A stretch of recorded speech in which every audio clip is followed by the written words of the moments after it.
कढीपत्त्याची चटणी बनवण्यासाठी कढीपत्ता घेतलेला आहे, स्वच्छ पाण्याने धुवून फॅन खाली सुकवून घेतलेला आहे असं. आता आपण कढीपत्त्याला भाजून घेऊ कढईमध्ये. कढीपत्त्याच्या चटणीला लागणारं साहित्य घेतलेलं आहे. 2 चमचे उडीद डाळ घेतलेले आहे, अर्धी वाटी शेंगदाणे, अर्धी वाटी फुटाण डाळ, लाल तिखट घेतलेले आहे 3 चमचे, लसूण जिरा घेतलेले आहे, उडदाची डाळ घेतलेली आहे 2 चमचे. आता आपण हे सगळं भाजून घेऊया.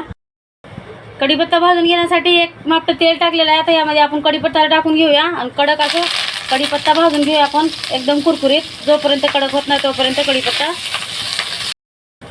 आता कढीपत्ता भाजून झालेला आहे. आता आपण काढून घेऊया आणि गार करायला ठेवूया कढीपत्ता. बाकीचे सगळे जिन्नस पण भाजून घेऊया आपण असंच.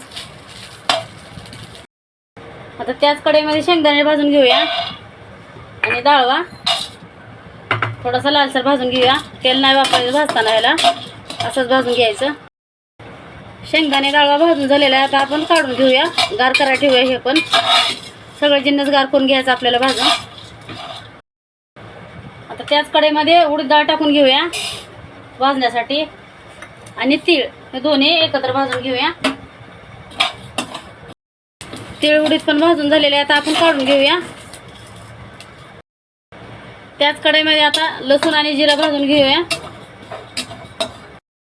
कढीपत्ता गार झालेला आता आपण हे लाल तिखट टाकून घेऊया यामध्ये. चवीपुरतं मीठ टाकून घेऊया आणि मिक्सरला बारीक करू. आता आपण कढीपत्ता ह्यामध्ये थोडा थोडा टाकून बारीक करून घेऊया आपण चटणी.